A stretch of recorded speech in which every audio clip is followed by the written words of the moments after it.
राहुल यहाँ बस अड्डे पर बैठे बैठे 2 घंटे हो गए। क्या करें, अभी तक बस नहीं आई है। राहुल, अपने गांव में यही दिक्कत है, बस बहुत लेट आती है, कभी कभी 3-4 घंटे लगा देती है। मैं सोच रहा था टाइम से शहर पहुंच जाता, थोड़ा बहुत सामान खरीद के लाना है शहर से। और राहुल, तुम कहाँ जा रहे हो? ये कटहल बहुत बड़ा ले जा रहे हो, कहाँ ले जा रहे हो ये कटहल? क्या कटहल शहर में बेचने के लिए ले जा रहे हो? अरे नहीं मोदी जी, ये कटहल बेचने के लिए नहीं ले जा रहा हूँ मैं, एक दोस्त के यहाँ जा रहा हूँ 2-4 दिन मेहमान बनकर। अब खाली हाथ जाते अच्छा नहीं लगता, किसी दोस्त के यहाँ जाओ। अपने पेड़ पर कटहल बहुत बड़े बड़े आए थे, मैंने एक कटहल तोड़ा, वो ही ले जा रहा हूँ। लेकिन मोदी जी, ये तो तुम सही कह रहे हो, बहुत देर हो गई, बस अभी तक आई नहीं। क्या करें फिर? कल को चले, आज का टाइम तो निकल चुका, पूरा दिन बेकार हो गया आज का। अरे राहुल, तुम्हें किस बात की टेंशन है? तुम तो अपने दोस्त के यहाँ मेहमान बन के जा रहे हो, जल्दी पहुँचो अपने दोस्त के यहाँ या देर से पहुँचो, तुम्हारा दोस्त तो तुम्हें खाना खिलाएगा ही खिलाएगा भाई। अरे योगी जी, ऐसे कैसे खिलाएगा? अगर मैं रात के 10 बजे पहुंचा तो 10 बजे खाना बनाकर थोड़ी खिलाएगा वो। अरे राहुल, तुम इतना बड़ा कटहल ले जा रहे हो, कटहल देखकर ही खुश हो जाएगा तुम्हारा दोस्त। अरे नहीं योगी जी, किसी भी दोस्त या रिश्तेदार के यहाँ जाओ तो टाइम से जाती अच्छा लगता है। अब बस आ ही नहीं रही है, अगर टाइम से बस आ जाती तो मैं भी शहर पहुंच जाता, जल्दी सामान खरीद लाता, और राहुल भी जल्दी अपने दोस्त के यहाँ पहुंच जाता। अरे लालू जी, तुम कहाँ जा रहे हो? अरे मोदी जी, मैं पास के गांव में अमित शाह जी के घर जा रहा हूँ। पिछले साल मैंने उनसे कुछ रुपए उधार लिए थे, वो ही वापस करने के लिए जा रहा हूँ, लेकिन बस आ ही नहीं रही है। कब तक बस का इंतजार करूँ? तुम भी अजीब बात करती हो लालू जी, बस के इंतजार में रुके पड़े हो। खेतों खेतों पहुँच जाओगे तो अमित शाह जी के गाँव में पहुँच जाओगे, ये पासी वाला गाँव तो है उनका। जाओ, जल्दी चले जाओ और पैसे दे आओ उनके। वैसे अखिलेश, तुम कहाँ पर जा रहे हो? अरे योगी जी, कहीं नहीं, बस अगर टाइम से आ जाए तो शहर जा रहा हूँ, एक फिल्म देखने के लिए सिनेमा हॉल में। अखिलेश, तुम्हारा फिल्म देखने का, मूवी देखने का शौक अभी तक गया नहीं। लालू जी, राहुल, मुझे तुम्हारी ये बात बिल्कुल अच्छी नहीं लगती, बिल्कुल भी अच्छी नहीं लगती। चलो ये अच्छी बात है, आप लोग भैंस पालन करते हैं, लेकिन कम से कम इन भैंसों को लेकर जब आप लोग नदी में नहलाने के लिए निकलते हैं तो पूरा रोड घेर के इन भैंसों को क्यों चलाते हो? अब देखो, हमें चलने तक की कहीं पे भी जगह नहीं है, पूरे के पूरे रोड पर आपकी भैंसें चल रही है। बेफालतू की तो बात करो मत, मुझे आपकी बात ये बिल्कुल पसंद नहीं आती जो इस तरीके की आप बात कर रहे हो। एक बात सुनो, हम भैंसों से कहते हैं कि पूरा रोड घेर के चलो, हम कोई कहते थोड़ी है, उनकी मर्जी है, वो पूरा रोड घेर के चल रही है। और दूसरी बात ये सारी की सारी भैंसें अकेले मेरी थोड़ी है, ये आधी भैंसें देखो राहुल की है, आधी मेरी है, आधी राहुल की है। राहुल से कहो वो अपनी भैंसों को इस रोड से हटा ले। लालू जी, बेफालतू की बात आप भी मत करो, मेरी जितनी भी भैंसें हैं वो साइड से देखो कच्चे रोड पे चल रही है, जबकि आपकी जितनी भी भैंसें हैं वो पक्के रोड पर चल रही है। मुझे आपकी बात बिल्कुल अच्छी नहीं लगती, आप इस तरीके का गलत इल्जाम मुझ पे लगाती हो। राहुल भैया, एक भैंस आपकी बहुत खतरनाक है, एकदम मारने के लिए लिपट जाती है। वो जिसके बड़े बड़े सींग हैं वो वाली भैंस बहुत खतरनाक है, मैं तो उससे बच के बहुत चलता हूँ। जब अखिलेश बच के चलती हो तो मुझसे क्यों कह रहे हो? उससे बच के रहना, भैंस तो बहुत खतरनाक है वो, कई बार तो मुझे मारने के लिए, वो तो ये कहो मेरे हाथ में डंडा होता है, मैं उल्टा भैंस को भगा देता हूँ। राहुल, योगी जी अपने बातों में ही लगे रहोगे, वो देखो पीछे योगी जी अपना ऑटो रिक्शा लेके आ गए, आपकी भैंसों की वजह से वो अपने ऑटो रिक्शा को आगे नहीं ले जा पा रहे रोड से। तो मोदी जी, इसमें मेरी गलती थोड़ी है, मेरी भैंस तो आराम से चल रही है, अभी मैं डंडे से थोड़ा सा इधर को कर देता हूँ, रास्ता हो जाएगा, फिर योगी जी अपना ऑटो रिक्शा यहाँ से रोड से निकाल के ले जाएंगे। लालू जी, बातें बहुत बनाती हो, योगी जी की आवाज यहाँ तक आ नहीं पा रही है, वो देखो योगी जी बहुत ज्यादा नाराज हो रहे हैं, वो अपना ऑटो रिक्शा लेके शहर जा रहे हैं। अपनी भैंसों को रोड से हटाओ, नहीं तो योगी जी भैंसों के इस पार आ गए तो बहुत नाराज होंगे। मोदी जी, एक बात बताओ, अगर योगी जी का ऑटो रिक्शा है, आप इतना कदर क्यों मचा रहे हो? आपको क्या जल्दी है? अरे जब ये हमारी भैंसें हैं, भैंस पालन करते हैं हम, तो भैंसों को इसी तरीके से हम रोड से ले जाते हैं। अगर हम भैंस पालन नहीं करेंगे तो आप लोगों को भैंस का दूध पीने के लिए मिल जाएगा। लालू जी, थोड़ा सा पानी देना, जो घर से डिब्बे में पानी लाए हो उसमें से थोड़ा पानी एक गिलास में दे दो मुझे, पराठा खाते खाते प्यास लगने लगी। अच्छा मोदी जी, एक बात बताओ, अपना सारे लोग गांव से शहर में मजदूरी करने के लिए आते हैं, और दोपहर में जैसे ही अपना सब मजदूरों का भोजन का वक्त होता है, हम सब लोग तो एक साथ मिलके खाते हैं, लेकिन तुम अपने घर से जो भी खाना लाते हो उसे अकेले में बैठ के खाते हो, ये बात मुझे अच्छी नहीं लगती। अब देखो हम सब लोग मिल बांट के खा रहे हैं, तुम अकेले ही अकेले पराठे खाए जा रहे हो। देखो लालू जी, घर से सब लोग अपना अपना खाना लाते हैं और सबको अपना अपना खाना खाना चाहिए। यहाँ पर अपना लोग मजदूरी करने के लिए आए, खाने में कोई याराना नहीं है। तो फिर मुझसे पानी क्यों मांग रहे हो? मैं पानी भी नहीं दूंगा, पानी में भी कोई याराना नहीं है। लालू जी तुम भी अजीब बात करती हो, ये पानी तो जगह जगह मिल जाता है, हर कहीं हैंडपंप लगी हुई है। तुम नहीं दोगे पानी तो योगी जी पानी दे देंगे। मोदी जी, लालू जी आपको कोई पानी देने को मना थोड़ी कर रहे हैं। बहुत देर से आपके पराठे की तरफ उनकी नजर है, आधा पराठा दे दो, वो आपको पानी दे देंगे। देखो अखिलेश, मुझे बहुत तेज भूख लगी है, मैं अपने पराठे में से किसी को भी एक टुकड़ा नहीं दूंगा। लेकिन मोदी जी एक बात बताओ, कल मैं घर से भिंडी की सब्जी लाया था, तुमने तो भिंडी की सब्जी मुझसे ले ली थी और मैंने तुम्हें दे भी दी थी आधी भिंडी की सब्जी खाने के लिए। आपके इस पराठे को खाने का मन कर रहा है, एक पराठा दे दो। योगी जी थोड़ा बहुत भी नहीं, एक पराठा मांग रहे हो, आधा पराठा मांगते हैं आप, अलग बात है। राहुल जरा हैंडपंप से पानी भर के ले आना, ये तो कोई पानी दे नहीं रहे, तुम ही हैंडपंप से पानी लाके दे दो मुझे। मोदी जी पानी तो लाके दे दूंगा मैं आपको, लेकिन आपको आधा पराठा देना पड़ेगा, समझ लो।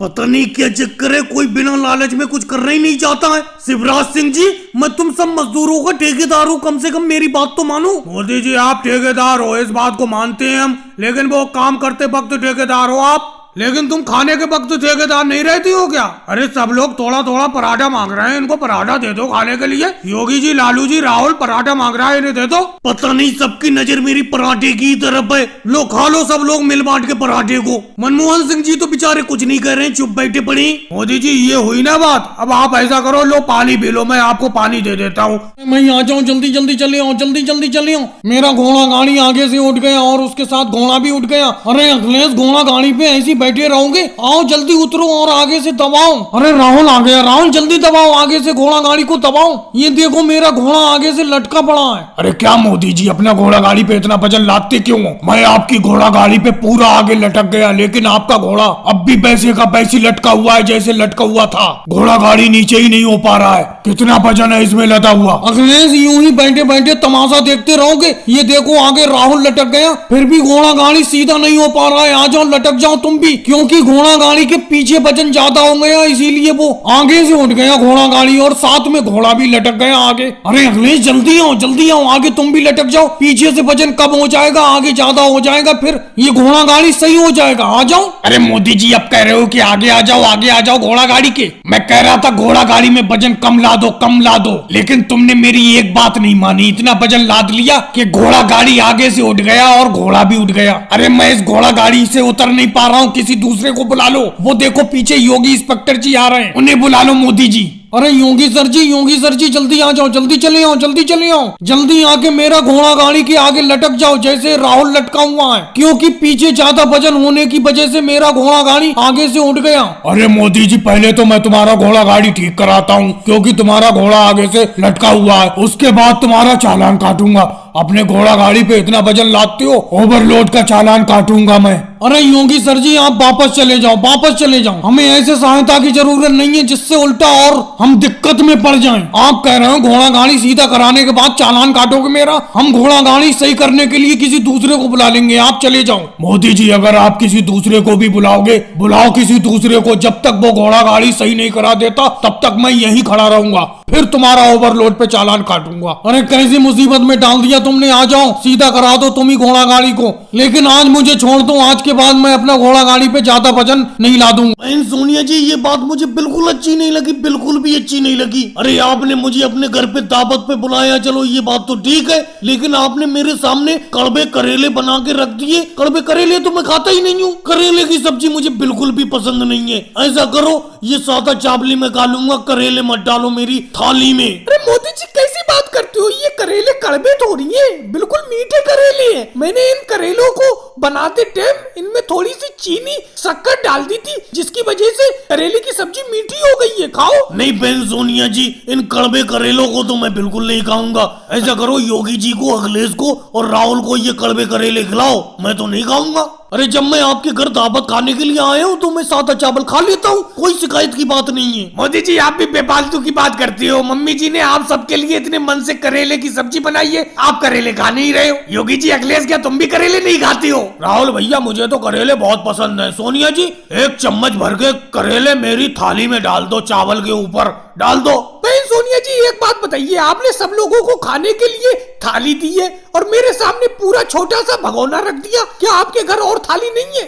अरे दावत खाने के लिए मैं भी तो आई हूँ आपके घर, कम से कम थाली में मुझे खिलाती। तुमने तो मेरे सामने भगोना रख दिया। मायावती जी आप भी बेफालतू की बात करती हो। खाना चाहे थाली में खाओ या भगोने में खाओ, जाएगा तो पेट में ही। सोनिया जी एक काम करो, करेले की सब्जी मुझे भी पसंद नहीं है, कोई दूसरी सब्जी बनवा लो। योगी जी एक बात बताओ, अब इतनी जल्दी दूसरी सब्जी कैसे बन जाएगी? और बहन मायावती जी एक बात बताओ, भगोने में कोई खाने में दिक्कत थोड़ी है। अरे थाली सिर्फ 4 ही थी, उन 4 थाली में मैंने खाना मोदी जी को, राहुल को, अखिलेश को, योगी जी को दे दिया। 5वीं थाली थी नहीं, इसीलिए मैंने आपको छोटे से भगोने में खाना खाने के लिए दे दिया, खा लो। और प्रियंका तो कैसे गेट पे खड़ी है, जा इन सब लोगों के लिए पानी लेके आ, जलपान करा इनका। बहन सोनिया जी ये आपने सही किया, प्रियंका जाओ जल ले आओ, बहुत तेज प्यास लगी है खाना खाते वक्त। वैसे बहन सोनिया जी आपके हाथ के बने हुए सादा चावल भी अच्छे लग रहे हैं। करेले मैं खाता नहीं हूँ, वैसे मैं करेले खा लेता, लेकिन क्या करूँ खाता ही नहीं। इस गांव के बस स्टैंड पे बस के लिए इंतजार बहुत करना पड़ता है, पूरे 2 घंटे से बैठे,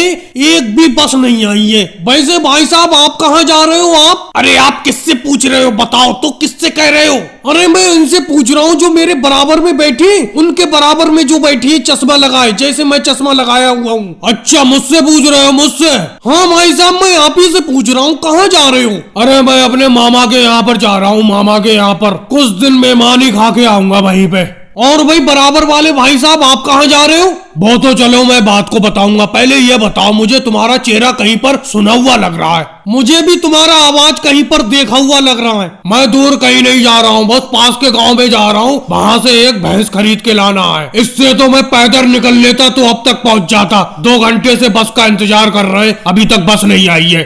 तो इंतजार कर ही क्यों रहे हो? निकल जाओ, जाओ पैदल निकल जाओ, अभी भी कोई बस का भरोसा नहीं है कब बस आए। अरे भाई लास्ट वाले भाई साहब जो लास्ट में बैठे हो, मेरा बैग आगे की तरफ रखा हुआ है, उसका जरा ध्यान रखना। वैसे बैग में है क्या? बैग में बता दो, बैग बहुत भारी है तुम्हारा, अभी मैंने उठा के देखा। अरे दूसरे का बैग उठा के क्यों देखती हो तुम? क्यों उठाया तुमने मेरा बैग को? अरे आपका बैग बिल्कुल मेरे पैर पर रखा हुआ था, मैंने अपने पैर पर से हटाया है तुम्हारे बैग को। वैसे है क्या बैग में? अरे बैग में क्या है मैं क्यों बताऊं तुम्हें? कहां पर जा रहे हो? मैं भी आपको क्यों बताऊं मैं कहां जा रहा हूं? जहां मेरा मन हो जाता है मैं तो बाहर निकल पड़ता हूं। फिलहाल तो मैं कश्मीर जा रहा हूं, कश्मीर में बर्फ पड़ी है, वहां पर बर्फ देखने। और भाई लाल टोपी वाले भाई साहब आप कैसे चुप बैठे हो? आप बिल्कुल नहीं बोल रहे हो। मैं सफर में बिल्कुल चुप रहता हूँ, मैं किसी से भी बात नहीं करता हूँ। आजकल का माहौल बहुत खराब है, बहुत सावधानी से चलने का काम है। वैसे मैं तुम्हें बताऊंगा नहीं कि मैं आगरा जा रहा हूँ, मैं नहीं बताऊंगा बिल्कुल भी। चलो भाई तुम्हारी मर्जी, मत बताओ कि तुम आगरा जा रहे हो, मत बताओ किस जगह जा रहे हो। मैंने भी तो तुम सब लोगों से पूछ लिया तुम कहाँ जा रहे हो, लेकिन मैंने खुद नहीं बताया कि मैं गुजरात जा रहा हूँ। मैं क्यों बताऊं किसी अनजान आदमी को? अरे लालू जी, राहुल,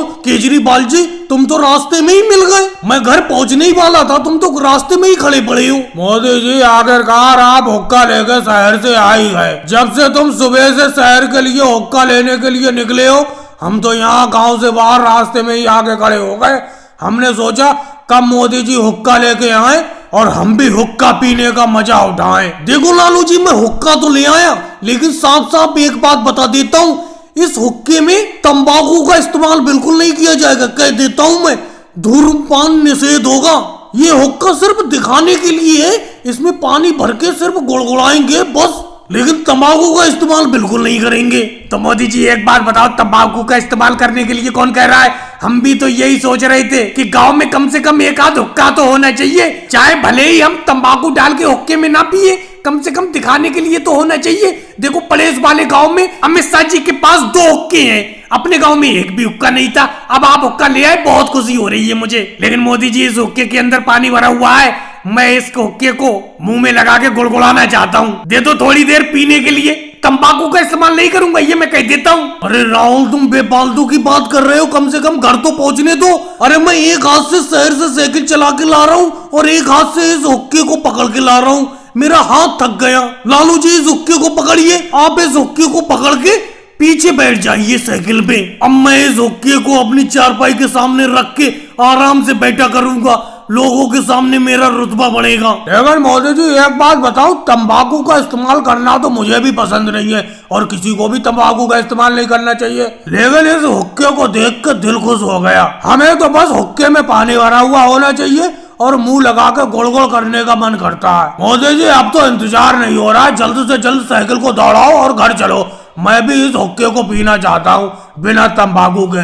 और केजरीवाल जी, तंबाकू थोड़ी डालने दूंगा इस हुक्के में, कह देता हूँ मैं। इस हुक्के का इस्तेमाल नीचे पानी भर के और ऊपर आग भर के सिर्फ गुड़गुड़ाने के लिए करा जाएगा। मोदी जी ये बात मुझे बिल्कुल भी अच्छी नहीं लगी, बिल्कुल भी अच्छी नहीं लग रही है। एक बात बताओ, मैं, आप और योगी जी मिलके तीनों लोग खेत पर काम करने के लिए आए थे और आज गर्मी भी बहुत ज्यादा है, मेहनत करते करते खेत पे बहुत ज्यादा गर्मी लगने लगी, लेकिन आप तो बैलगाड़ी के नीचे आके बैठ गए। आप तो बैलगाड़ी के नीचे छाया में बैठे हो, जबकि मैं और योगी जी बैलगाड़ी से बाहर धूप में बैठे हैं इतनी गर्मी में। अच्छा राहुल, एक बात बताओ, इसमें मेरी क्या गलती है? बैलगाड़ी के नीचे बैठने की एक ही बंदे की जगह है, यानी कि बैलगाड़ी के नीचे एक ही आदमी बैठ सकता है, तो मैं आराम से बैठ गया। अब भाई गर्मी तो मुझे भी बहुत ज्यादा लग रही है, जब तक मैं आराम से इस बैलगाड़ी के नीचे आराम नहीं कर लेता हूँ तब तक मैं निकल के नहीं आऊंगा इसके नीचे से। तो मोदी जी एक बात बताओ, हम लोग ऐसी धूप में बैठे रहे, आप तो आराम से बैलगाड़ी के नीचे बैठे हो और आप तो आराम से आराम कर लोगे,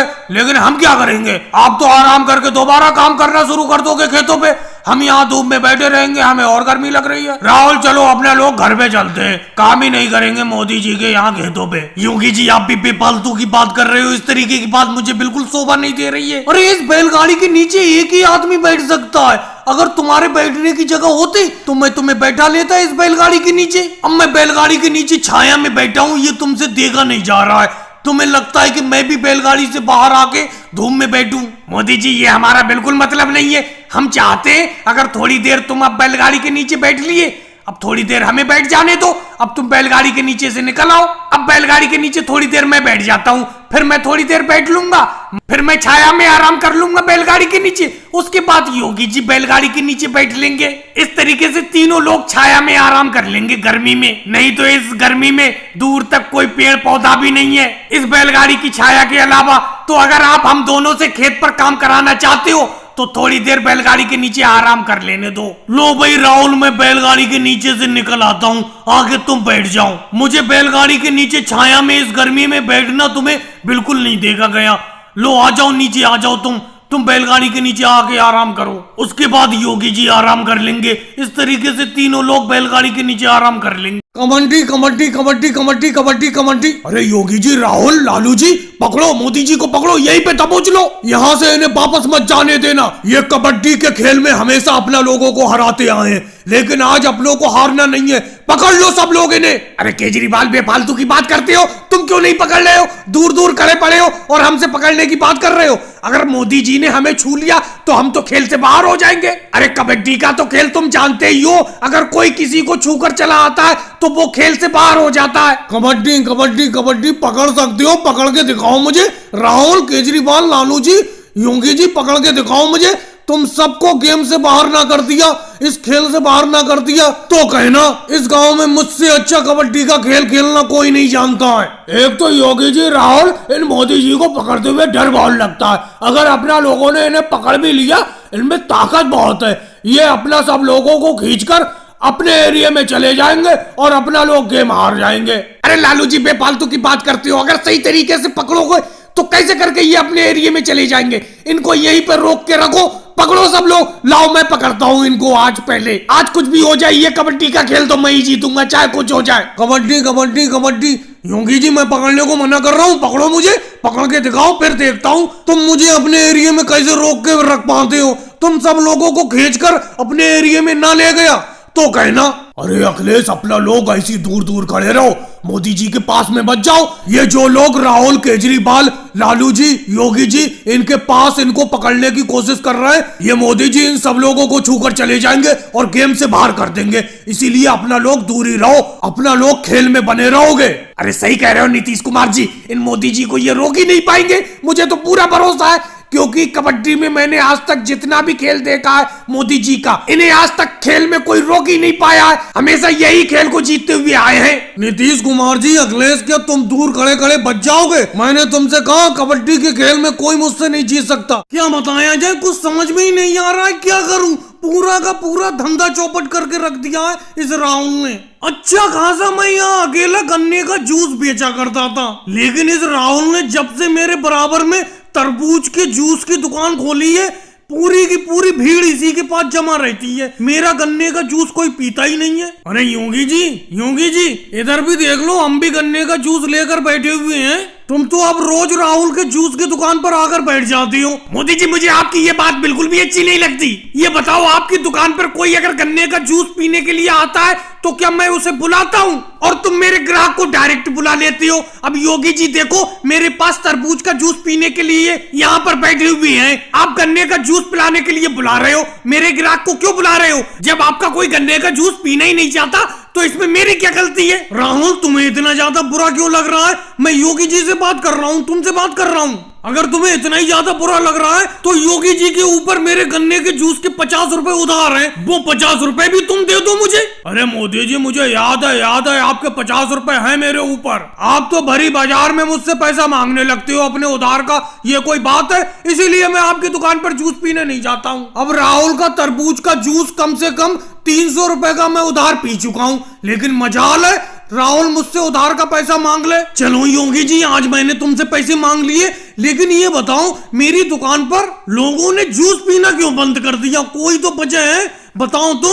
मोदी जी, वजह मैं बताता हूँ। ऐसा है मोदी जी, आपके जो गन्ने के जूस की दुकान है उसके बराबर में कुछ कुर्सी डाल दो, जिससे कि ग्राहक आराम से आकर बैठ जाया करे। आप तो खड़े ही खड़े जूस पिलाते हो ग्राहकों को, और राहुल ने चालाकी से काम लिया है, उसने कुर्सी डाल दी है देखो ग्राहकों के लिए, इसीलिए सारा का सारा ग्राहक उसी के पास आकर बैठता है। लेकिन मोदी जी, एक बात बताऊं, इस राहुल ने तुम्हारे गन्ने के जूस का ही धंधा चौपट नहीं किया है, मेरे जो पकोड़े बेचता था उसका भी धंधा चौपट हो चुका है। यहाँ पर कोई पकोड़े खरीदता ही नहीं है, सब लोग इसी का तरबूज का जूस पीते हैं। अरे लालू जी, आपके पकोड़े खरीदेगा कौन?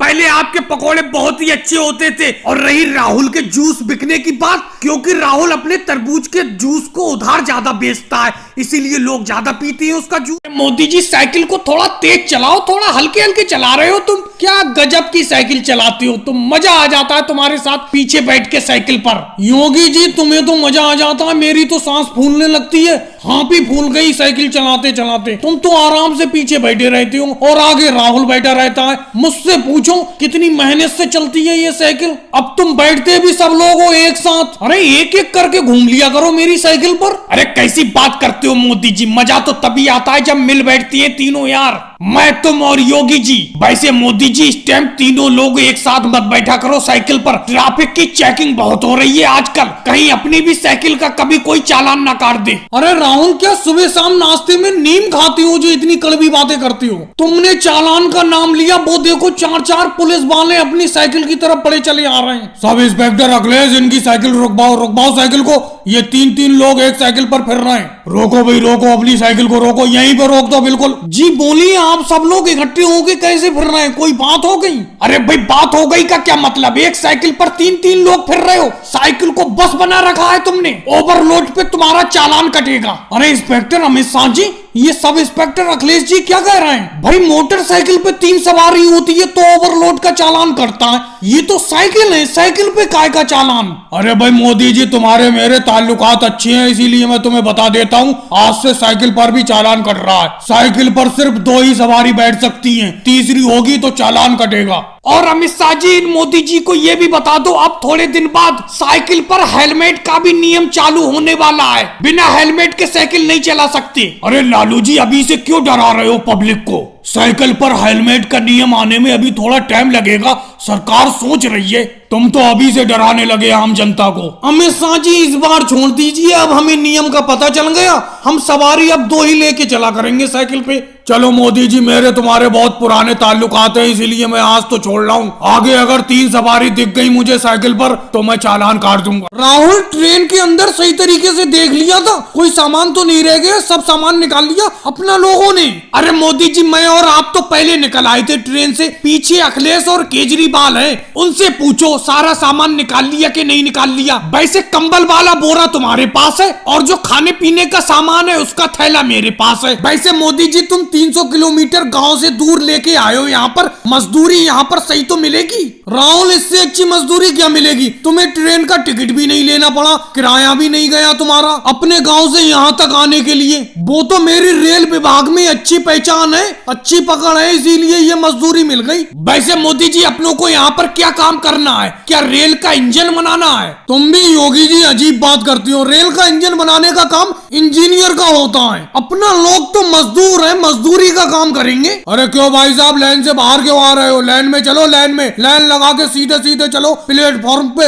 अरे भाई साहब, लाइन से ही तो चल रहे हैं, हम लाइन से चल रहे हैं। अरे मोदी जी, इस शहर में तो बहुत सख्ती है, कहाँ पे मजदूरी करने के लिए ले आए? यहाँ पर तो चलने के लिए भी लाइन से चलना पड़ता है, और तुमने बताया नहीं हमें यहाँ पर रेल विभाग में क्या काम करना होगा। अरे लालू जी, बताता हूँ क्या करना होगा। ये जो ट्रेन जिस पटरी पर दौड़ती है, जिस ट्रैक पे दौड़ती है, उसी ट्रैक को 20 किलोमीटर तक चेक करना होगा, कहीं पर नट बोल्ट तो ढीला नहीं है या कोई कमी तो नहीं है। अरे मोदी जी, ये तो बहुत बढ़िया काम है, यानी कि ट्रेन की पटरी को चेक करना होगा, कहीं पर कोई कमी तो नहीं है, ट्रेन जिससे कि सही सलामत चलती रहे। बिल्कुल अखिलेश, तुम बिल्कुल सही समझे, समझ गए तुम मेरी बात को। और मोदी जी, रहने के लिए कौन सी जगह मिलेगी अपनों को? कहाँ पर रुकेंगे अपना इस टाइम जाकर? अरे केजरीवाल जी, अपनों को रेल विभाग ने रहने के लिए कमरे दिए, उन्हीं कमरों में अपना रहा करेंगे। तो क्या रेल के चलते चलते रेल की पटरी यानी के ट्रैक के नट बोल्ट ढीले हो जाते हैं? देखो केजरीवाल, नट बोल्ट ढीले हो ना हो, लेकिन रेल विभाग का काम सुरक्षा देने का है, इसीलिए तो रेल की पटरी यानी के ट्रैक के नट बोल्ट चेक करने के लिए अपनों को रखा है मजदूरी पर। राहुल, तुम चिंता क्यों करती हो? जो ऊपर वाले को मंजूर होता है वो ही होता है। जब इतनी तेज आंधी आ गई तो अपने हाथ में क्या बचा था ये बताओ? इस तेज आंधी और तूफान में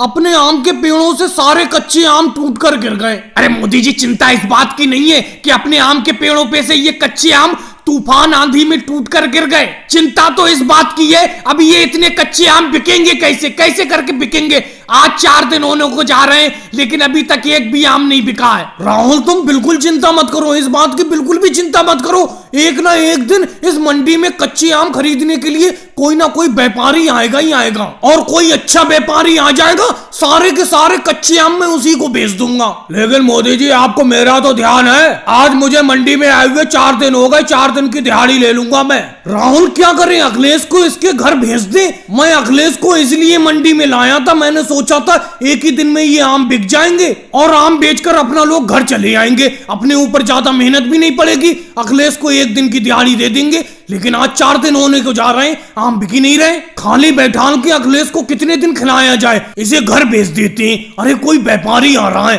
अरे भाई साहब, आम तो बहुत बढ़िया है, आपके आम क्या रेट दे रहे हो? काफी बड़े बड़े आम है, लेकिन काफी आम है। आम का रेट बताओ, सारे के सारे आम खरीद लूंगा। सेठ जी, सारे के सारे आम खरीद लोगे तो आप अपना ही रेट बता दो, आप जो भी रेट बोलोगे उस रेट में मैं सारे आम बेच दूंगा। तो ऐसा करो, 15 रुपए किलो के हिसाब से सारे के सारे आम मुझे तोल दो। अरे सेठ जी, आप आम का रेट कुछ ज्यादा ही कम लगा रहे हो, फुटकर का भाव लगा रहे हो। अरे थोक का रेट लगाओ, थोक का 20 रुपए किलो ले लो। राहुल, एक व्यापारी और आ गया। अरे भाई साहब, आम क्या रेट बेच रहे हो? आम का रेट बताना। अरे मोदी जी, आज तो आम खरीदने के लिए काफी व्यापारी आ रहे हैं, रेट ज्यादा बताना। राहुल, ज्यादा ही बताऊंगा, ज्यादा ही बताऊंगा। हाँ सेठ जी, आम मैं 50 रुपए किलो बेच रहा हूँ, ले लो सारे के सारे आम। अरे भाई साहब, कुछ सस्ते लगा लो, 40 रुपए किलो में सारे के सारे आम दे दो। कोई बात नहीं सेठ जी, 10 रुपए की गुंजाइश आपको कर देता हूँ, 40 रुपए किलो के हिसाब से सारे के सारे आम आपके हुए। भाई साहब, ये बात मुझे बिल्कुल भी पसंद नहीं आई, आपने मुझसे 20 रुपए का भाव बोल दिया था। जब आप मुझसे सौदाबाजी कर रहे थे तो आप दूसरे व्यापारी से बात क्यों करने लगे? करूंगा नहीं दूसरे व्यापारी से बात, जब इतने कम रेट लगाओगे तुम सेठ जी, तो मैं कैसे करके इतने सस्ते आम आपको बेच दूंगा। तुम ये आम मुझी को बेचते और बेचकर बच भी रहते अगर ये दूसरे व्यापारी यहाँ नहीं आते। आज मेरी जीप में सवारी कुछ कम रह गई, नहीं तो मैं अपनी जीप को फुल करके चलता हूँ। अरे मोदी जी, आपके मुंह से शब्द ये निकलते हुए कि कम रहेगी सवारी, जरा सी भी झिझक नहीं हो रही है? अरे अपनी जीप को आपने ओवरलोड कर रखा है बिल्कुल। मेरा बेटा देखो बिल्कुल किनारे पर बैठा हुआ है। अरे मम्मी जी, आप गलत कह रही हो, किनारे पर तो प्रियंका बहन बैठी हुई है। मैं जीप की छत के ऊपर बैठा हुआ हूँ। कौन सी घड़ी थी जो मैं इस जीप पर बैठ गया? मम्मी जी, आप ही ने कहा था कि मोदी जी की जीप पर चलते हैं, शहर जीप पे चलते हैं। लो चलो, इन्होंने अपनी जीप को ओवरलोड कर रखा है। राहुल, कैसी बचकाना बात करती हो? ये अभी ओवरलोड कहाँ है? ओवरलोड तो तब होगी जब आगे बोनट पर भी सवारी बैठ जाएंगी, समझे? अभी पूरी कम से कम 5-6 सवारी और बैठ सकती है मेरी जीप के अंदर। भाई मोदी जी, मुझे तो यहीं पे उतार दो, मैं यहीं उतरना चाहता हूँ। मैं इससे आगे नहीं जा पाऊंगा। मेरे बराबर में ये नीतीश कुमार जी बैठे, ये बिल्कुल मुझे दबाए दे रहे। अरे मोदी जी, मैं भी उतरना चाहता हूँ, आपकी जीप से रोक लो, यहीं पे रोक लो। अखिलेश बिल्कुल सही कह रहा है। मोदी जी, जीप को रोक लो, हम बिल्कुल नहीं जाएंगे इस जीप के ऊपर बैठकर। मोदी जी एक बात बताओ, आपकी इस जीप का चालान नहीं कटता? इतनी ओवरलोड बिल्कुल फुल सवारी लेकर इस जीप पर चलते हो? अरे बहन मायावती जी, क्या सुबह नाश्ते में नीम खाकर आई थी जो इतनी कड़वी बात कर रही हो? क्योंकि तुमने नाम लिया बोते को लालू इंस्पेक्टर जी मिल गए, लेकिन ये रोड पर मिल तो मुझे जरूर गए, लेकिन फिर से मुझे नहीं पकड़ पाएंगे पिछली बार की तरह। मैं इनके सामने से ही तेज स्पीड में जीप लेकर निकल जाऊंगा। अरे मोदी जी, रोको रोको, अपनी जीप को रोको। अरे तुम तो स्पीड ही कम नहीं कर रहे हो, तेजी से निकल गए मेरे सामने से। कब तक बचोगे मोदी जी? एक ना एक दिन तो मैं तुम्हारी जीप का चालान काटूंगा ही काटूंगा, क्योंकि तुम अपनी जीप को ट्रेन बनाकर चलाते हो। इतनी सवारी कोई बैठाता है अपनी जीप पर? अरे मोदी जी, वो लालू इंस्पेक्टर जी इस जीप को रुकवा रहे हैं, रोक लो। अरे प्रियंका, कैसी उल्टी सीधी बातें कर रही हो? अगर उन्होंने यहाँ पर जीप रोक ली तो जीप का चालान काट देंगे वो। मैं सोच रहा हूँ जितनी जल्दी इनके सामने से निकल जाऊं उतना अच्छा है।